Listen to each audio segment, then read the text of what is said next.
But how to make use of them, to make sure that they are of a positive use, is what we are going to be talking about. You may not be aware that you can actually use your phone to track down your leadership policies and all those things. But well, it is always important to learn every single day. So we are going to be speaking, of course, to Mr. Martin Turibamwe, who is the programs manager at the Development Companions International Uganda. But later on, we shall be joined by Winnie Achiro, who is the Community Development Officer at the Ministry of Gender, Labour and Social Development. But for now, we are going to start off the discussion, and our main topic is leveraging digital tools and resources for skills development among the youth and adult leaders. Quite important. If you fall in that category, of course, this is your moment to learn. I believe almost everyone is a leader, even if you're not a leader in government, even if you're not a leader anywhere, you could probably be a leader, or you could interface with leadership at a given moment. So,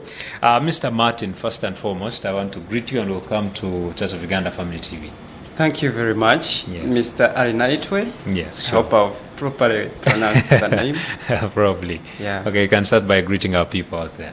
Yeah, greetings to the viewers and everyone out there.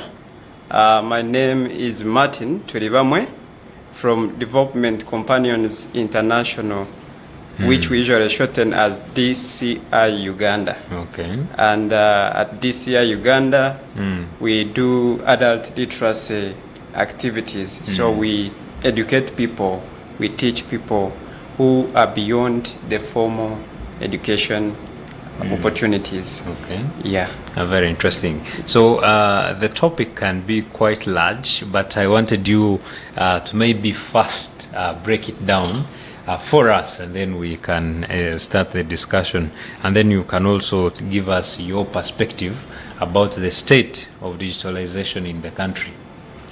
Thank you very much, Mr. Alinaitwe, for the opportunity. Maybe what I didn't mention is that as DCI Uganda, we work closely with the Ministry of Gender. Oh, okay. Because the Ministry of Gender is the overall ministry that is responsible for these things, adult learning, even literacy in the entire Uganda. So we work closely with them and we make sure that we adhere to the terms and conditions and also the goals and development agenda of the ministry and the country at large. So maybe to go down into the statistics, when you look at the word literacy itself, people think literacy is as small as just reading and writing, but this term that you hear has been broken down into two phases.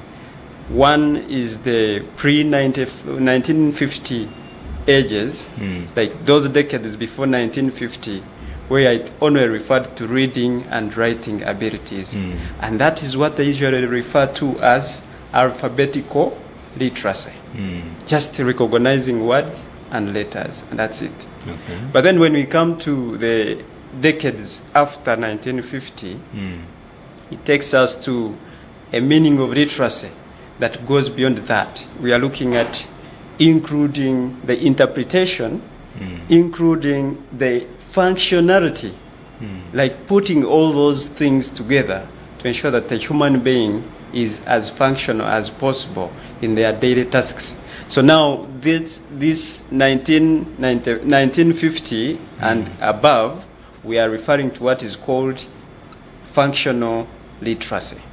Actually, now that is very well reflected in the 2018 UNESCO's definition of literacy, whereby they want to look at an individual who can go beyond just reading and writing to including using your experience in social and cultural interactions. Yeah, so as we stand in Uganda, we have a literacy rate of 77%. That's according to UBOS, the Uganda Bureau of Statistics census that we recently had in 2024. That means 77% of Ugandans of the age above 10 years are able to read and write and interpret. But that means we have about 25 who are not, meaning about 12 million Ugandans cannot read and write. It's a huge one. Yeah, and then if we have to develop this country, we need a population that is literate, a population that can really put everything they know or they have learned to use. And when you look at the global statistics, actually maybe if I start with East Africa, you see that Kenya has a literacy rate of around 83%, and then Tanzania has about 82%, and then Uganda has 77, according to the recent details and statistics. So that means Uganda, in those three countries that I've mentioned in East Africa, we are still behind. Although there's an indication that we made an improvement since 2014 census, from 72% to 74%. Actually, that's about 2.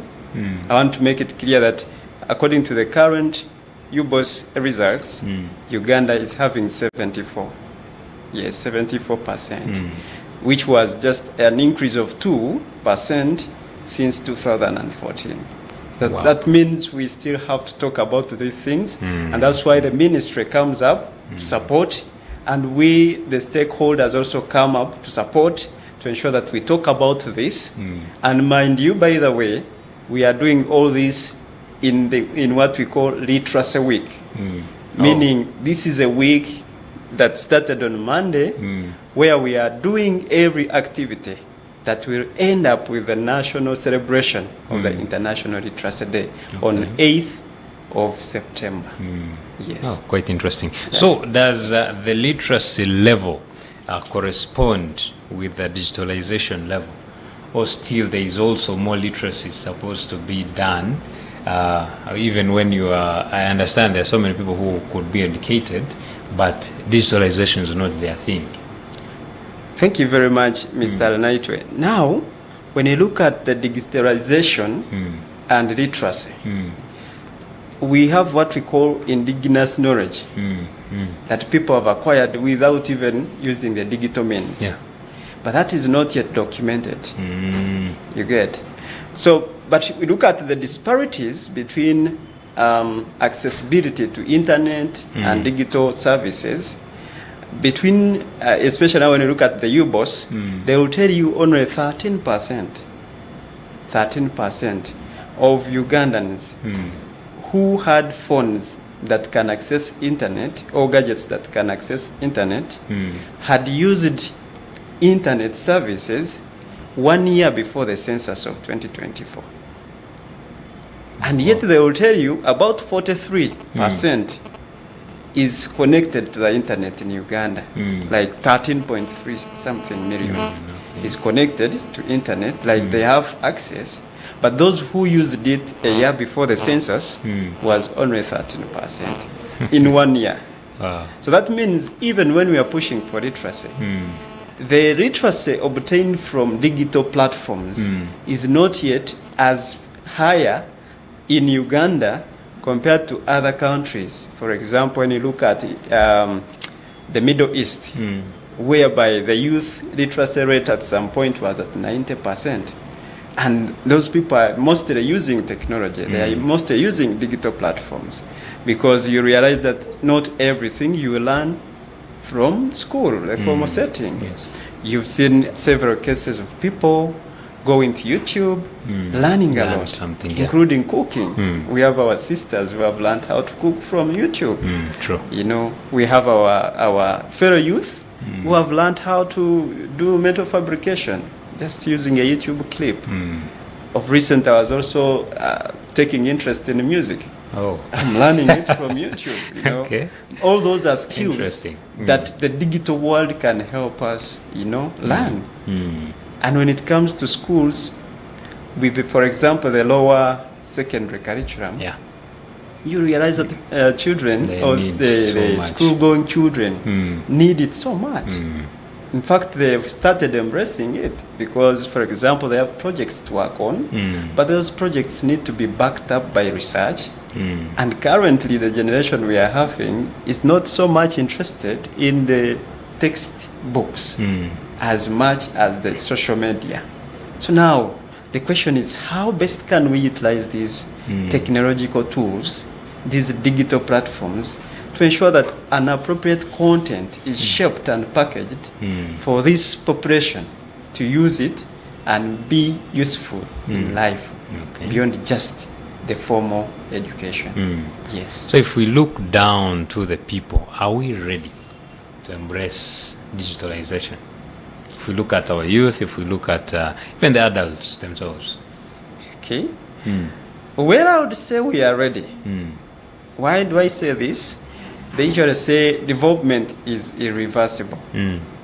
For instance, you realize that when we go to the digital era, what they call the .com era, we are no longer going back to over-reliance on analog, or what they usually sometimes call PO box. So phones are increasing, and the youth are buying the phones. Different gadgets are coming up, you know. Yes. We have now the computers, we have the phones. Even the smallest phone, which holds a memory card, can record something like a video, you know, can record something like an audio. All those are different platforms that people can use to learn. For example, you can have these helpful content pre-recorded and put on a memory card, to the extent that even someone who has a button phone that plays some small video can see and learn from it.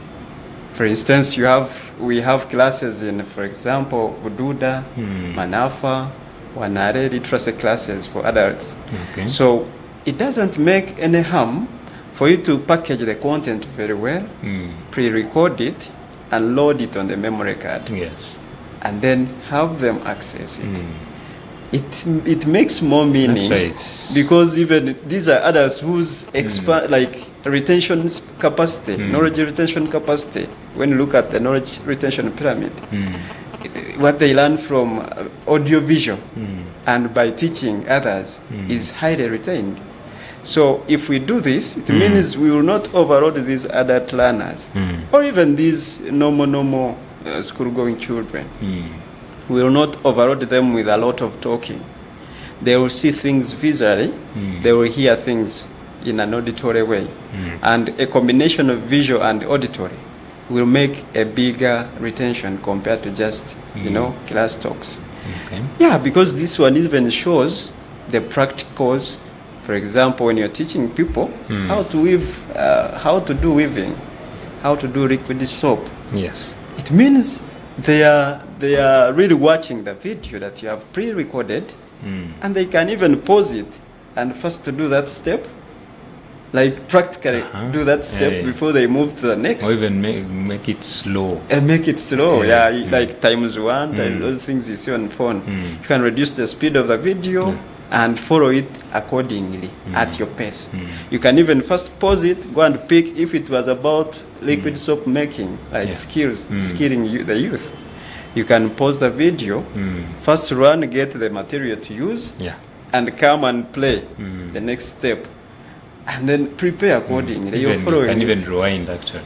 Exactly. You can even rewind. So what benefits or opportunities does digitalization come along with? So that people can also be very, very sure. Because why I'm saying that, although we shall talk about the challenges later, there are people who have really not embraced. Someone, you tell them to use a given tool, they say that is AI. It will not give me the the real me. Like someone wants to type their work and finish it, there is a software that can help them do that without changing the work actually. So what opportunities do come along with digitalization? Thank you very much, Mr. Naitwe.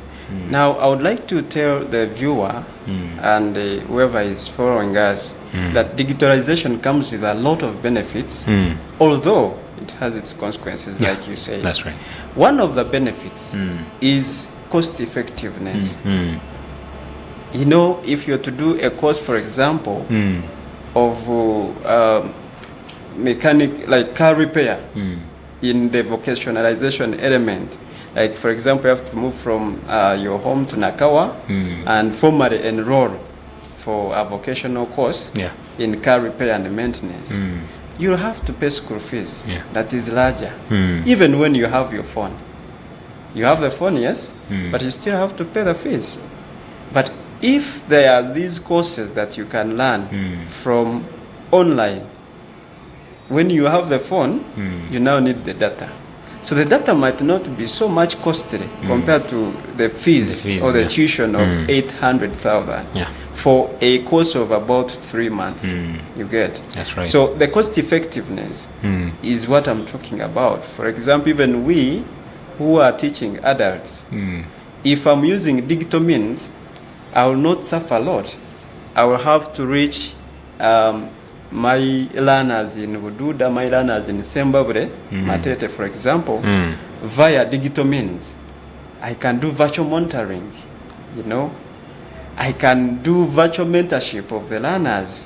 I'm seated in Kampala, but I'm mentoring people in Sembabure. I'm mentoring people in Manafa. I'm mentoring people in Wanare, Mbale. Just when I'm in Kampala. It means at a time when I have no money to travel, I can improvise using digital means. It will have saved a lot of cost. I will not make the activities stand still or face delays. I will improvise using digital means. Okay. Then another one is convenience. Convenience. Even when you are in your home, you can sit on a platform and learn. I've already given you an example of YouTube. Yes, if I want to learn how to cook a pizza at home, and I don't want to travel a lot to YMCA, for example, or some other institute, maybe for reasons of my physical inability or other means, I will sit down on YouTube and then I learn from there. That's right. Yes. Then also, it is self-paced. Self-paced. Like, it's almost the same as convenient. But with self-pacing is what we are talking about. You learn at your pace. Even when you are many learning the same thing, but you can pace yourself. You are all learning bakery, for example, on a YouTube channel, but when you don't afford to log in at this time, you can go after 1 hour, and even your colleague will also come in after 1 hour, like that. Wow. So it is self-paced. And maybe the last one I can mention as of now is on these digital platforms have diverse content. They have diverse content. These days, it's hard to find a one-stop center in formal education, for example, than what you can find on a digital platform. Like, for example, talk of YouTube, talk of X, talk of Facebook, those who still use Facebook. Very many things you find there at a go than what you can find in class. When you're going to, for example, Makerere or Chambogo or any other university, you only study one course at a time, for example, or enroll maybe multiple courses, but still limited because you cannot handle, let's say, 4 or 5. But here you have a lot of content that exists in a well-packaged way that will not even cause you stress to go here, search there. It's a matter of typing in, and it will be filtered for you, you know. So it is really having a multiple of benefits. Very interesting. Thank you so much. Now we are going to take a short break, and we return with more of this discussion. Please, it helps so much. You want to stay around with us. Issues at hand.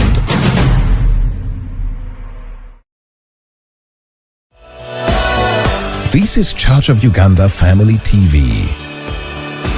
Enriching lives. Regulated by the Uganda Communications Commission.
This is Church of Uganda Family TV.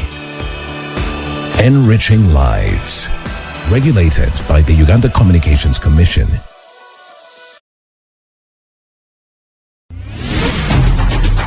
Issues at hand.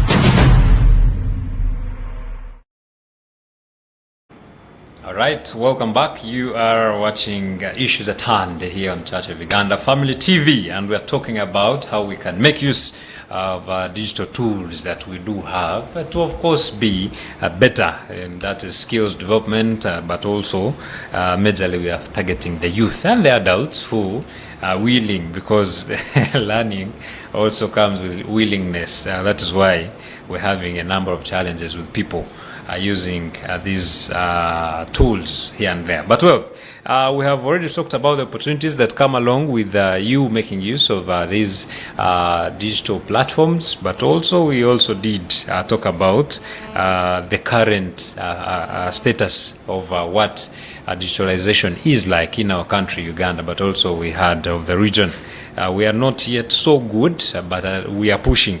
That's why people like Turibamwe is here to make sure that they continue impacting knowledge into our minds, that we can make that choice, and of course be able. You can learn very many things, by the way, using your phones. You can save a lot of money from the schools, the tuition and all that, just with your gadget. But how to do that is what we are discussing here. So maybe we can also first look at the challenges that come in there. We have a campaign here, Church of Uganda Family TV, that is Safe Screens, Safe Kids. We understood that the screens do not only do good, but they also do harm.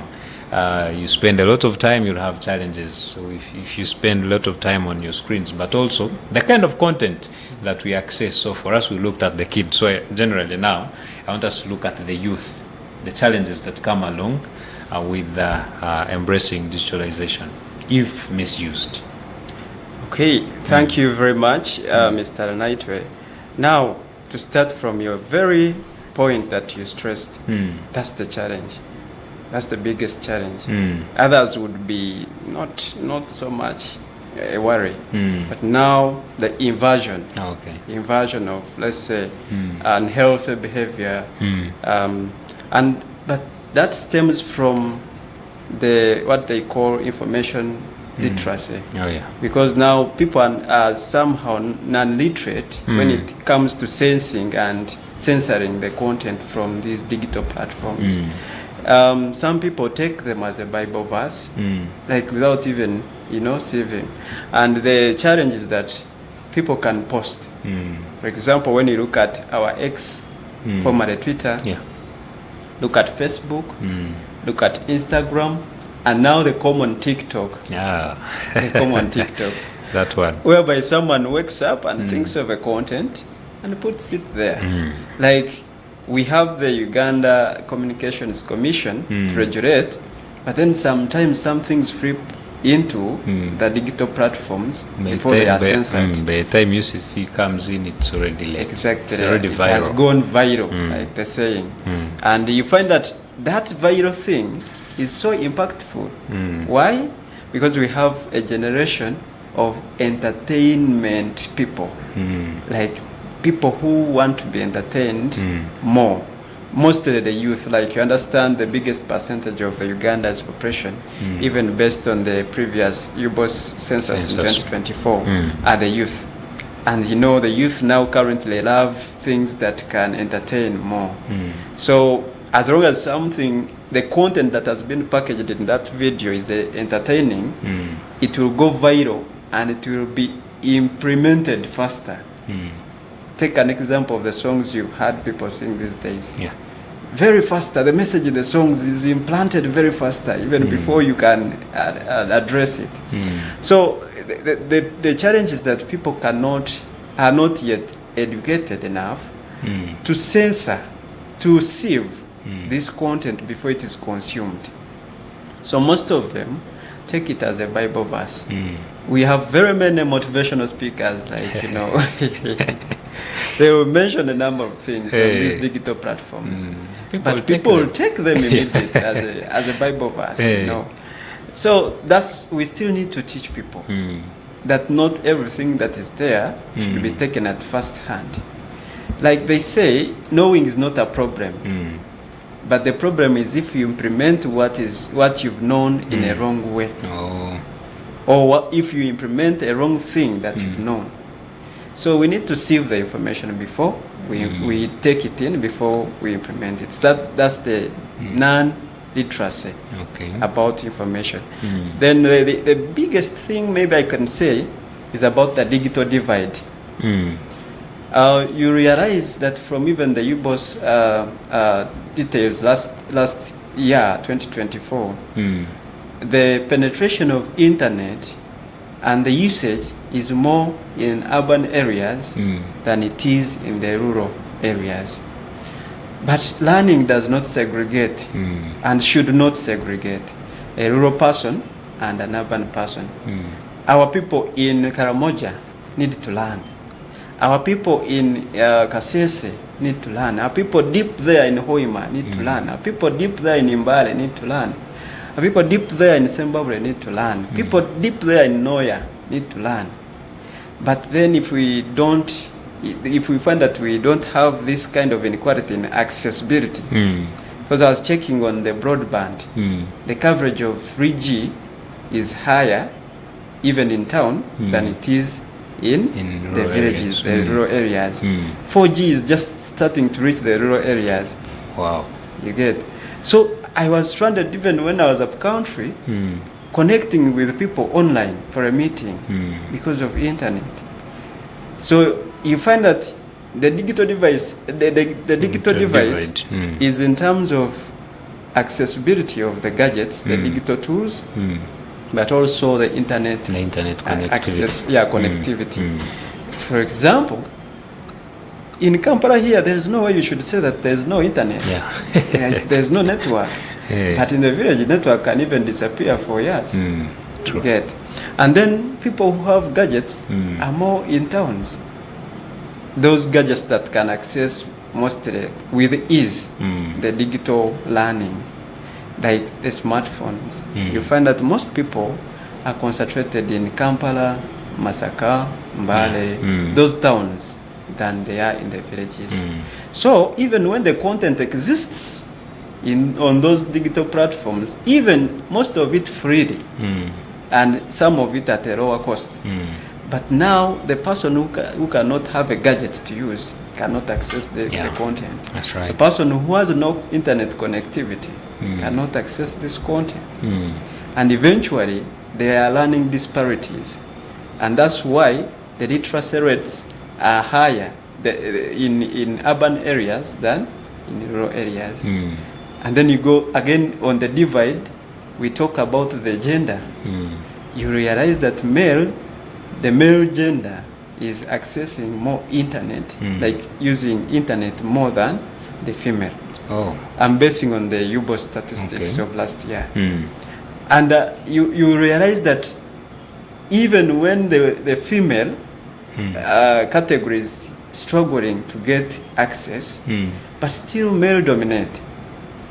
So meaning even the literacy levels will be higher in the male compared to the female.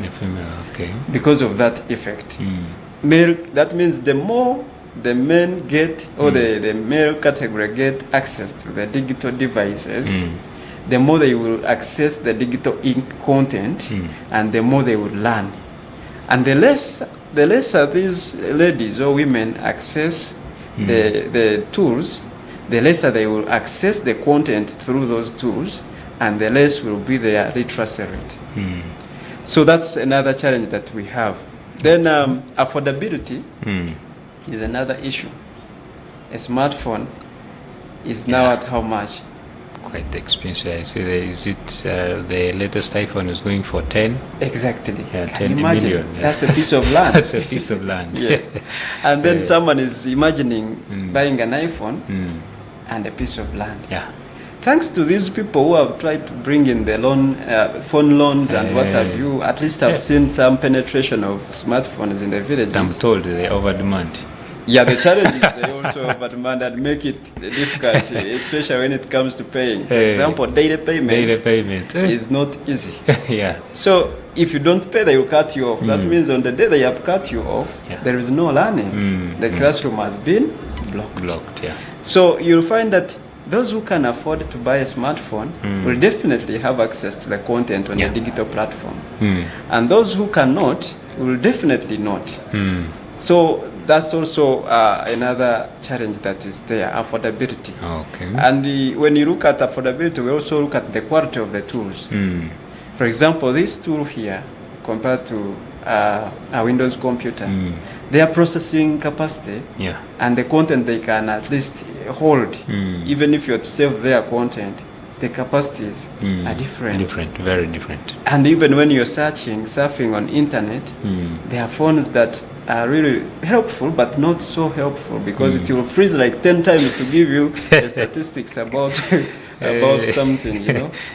So all those, if someone cannot afford the best tool to use for learning. Then, like we had also said about the content relevancy. Actually, I think it's something we started with. You find that some content is not relevant in some given age contexts, brackets. And some age brackets. Like you started introducing this segment, you talked about safe screens, safe homes, safe kids. We have children now, as young as 3 years, who know how to swipe a smartphone very well and can search for cartoons, can search for, and now the challenge is you cannot control some of these things. Even when you go to parental control, at some point the kid is becoming brighter because of this exposure, and they will even steal your password and eventually sneak into what you have been trying to hide from them. We have content that is less relevant to the agenda, for example, to the development goals. We have the content that is less developmental to the manifesto of the government. You know, we have the content that is less developmental in line with, when you compare it with the goals and objectives of the Ministry of Gender. Even we have the content on this digital platform that is less developmental when you compare it with the intentions of UNESCO. So, but that content unfortunately runs very faster and viral. So now I think there is a need for sure to figure out how best can we tame the content that is meant for those who cannot sieve. Much as there are these TikTok kids, YouTube kids show and what have you, but then the kids also access the phones of the adults, and then they access the content that is less relevant. You find people bringing in more politics, you know, than the skills part. You see less, now like we are going in for campaigns, you will see less people posting liquid soap making, you will see less people posting adult literacy classes. You will see less people posting education changes or advancements, but they will be posting more about campaigns and what have you. Yeah, that's true. So the content is there, yes, but it's not relevant to the development goals. It's not relevant to the goals and objectives of the state, of the nation of Uganda, and the Ministry of Gender, for example. Yeah. So there are many challenges, but still, they usually say there are things you have to sacrifice, the opportunity cost. Now that we cannot reverse the development and education sector backward to the physical classroom, we now look at ways of using the technology, the digital era, even when there are those challenges. To me, I see the challenges are better than, the achievements that we can get from this are better than the challenges if we can guide the nation, if we can guide the people on how to use those platforms. Now that is why I want to ask, before we head to the final bit of it, about how can the people, or the young people even, divert or make use of social media, not to be negative or not using it for just luxury, but make use of it? Are there programs centered in that in your respective company? Thank you very much.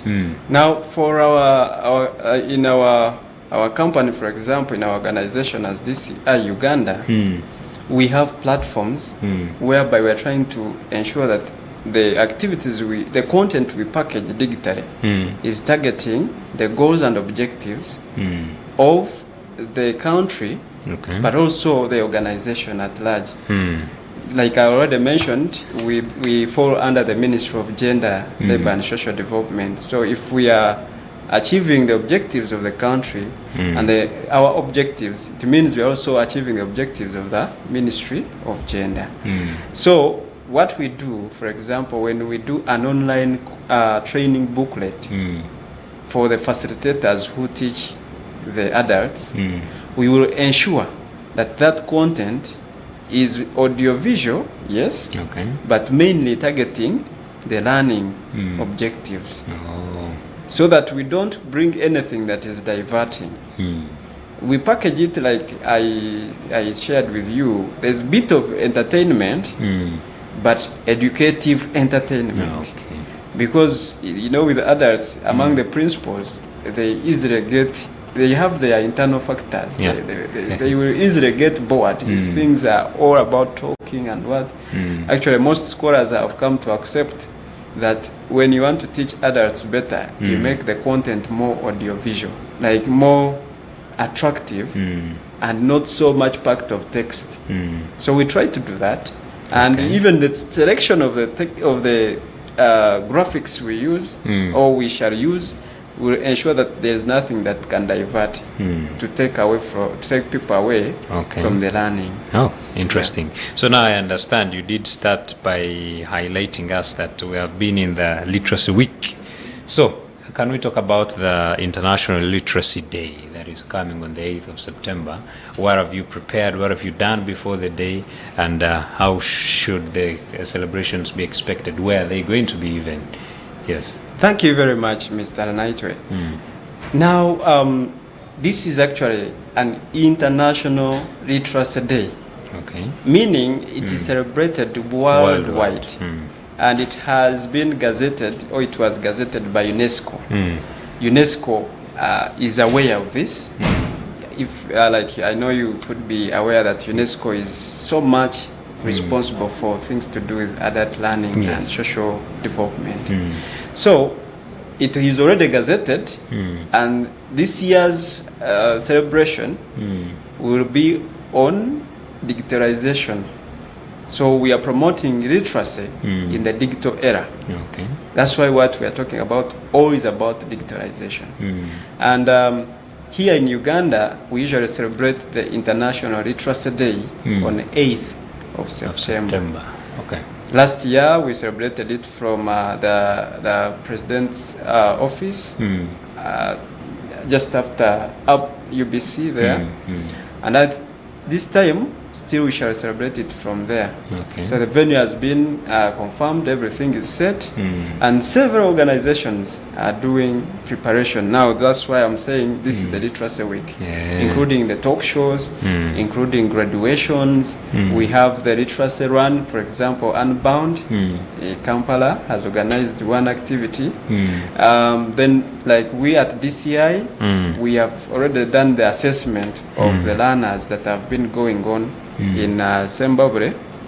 We already have the assessment report, and we hope we can still graduate them within this week.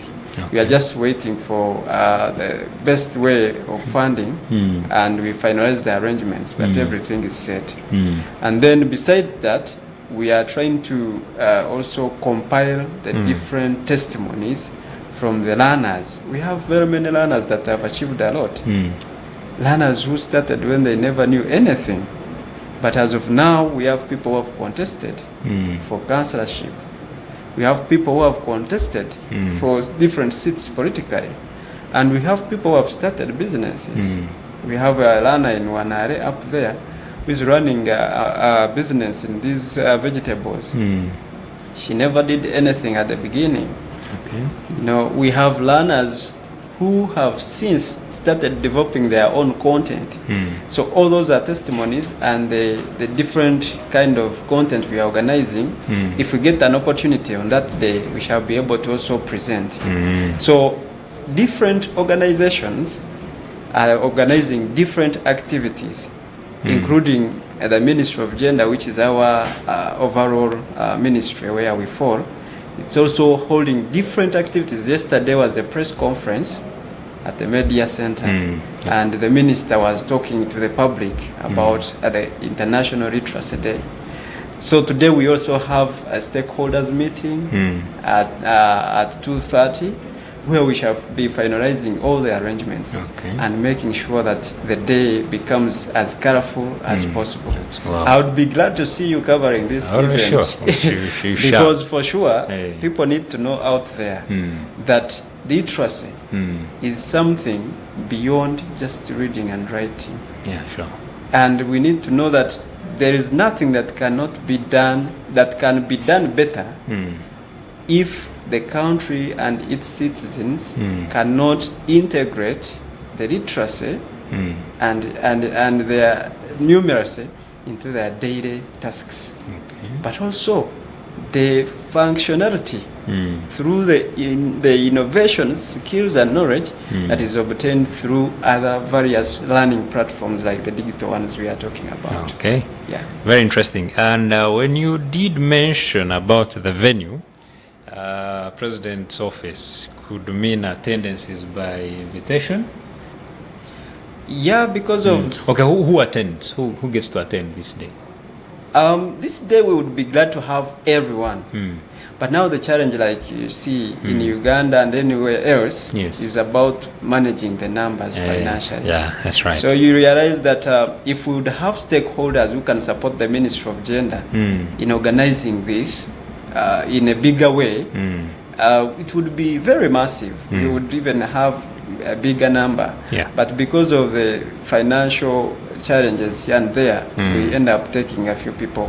And you see, we would like to actually thank the organizations like DVV International, Unbound, Finnish Refugee Council, even ourselves, this CI, Development Companions International Uganda, and others that I may not mention and finish, who have supported financially and even in kind to ensure that people can be accommodated. So I would be glad if we can have supporters. I think the ministry can be okay with having bigger numbers. Yes. Okay, wow, thank you so much. Indeed, we have really discussed and exhausted almost everything, but no, not everything. So I want you to give us last remarks as we wind up, because I see we're only left with just 2 minutes to leave the studios. Thank you very much, Mr. Naitwe. I would like to thank everyone who has been viewing us. And there are those, I know there are those who switch on their TV sets and they listen. The I also listeners. thank them. Just my final remarks are nothing else but literacy. For me, I believe learning is inevitable and it is lifelong. It is life-wide, it is life-deep. So you cannot avoid learning.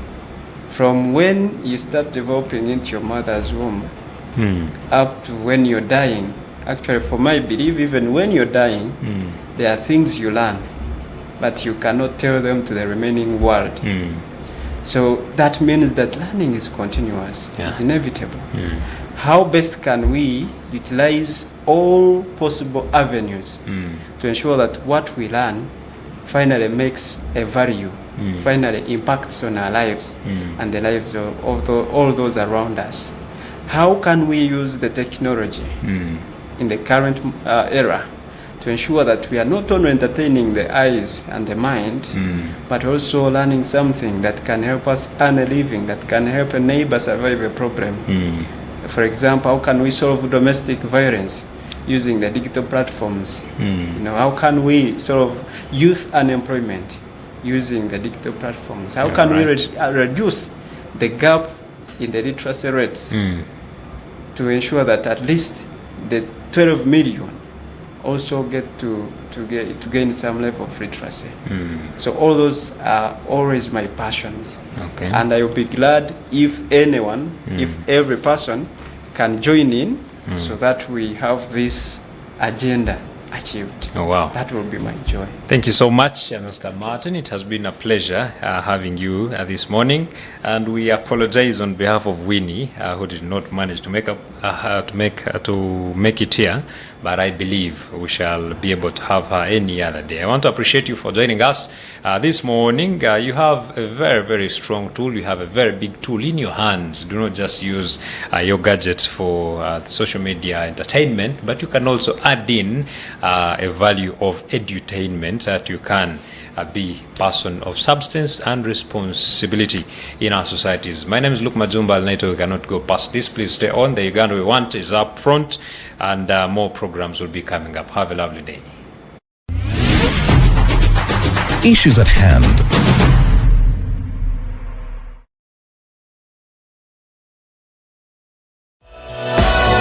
This is Church of Uganda Family TV.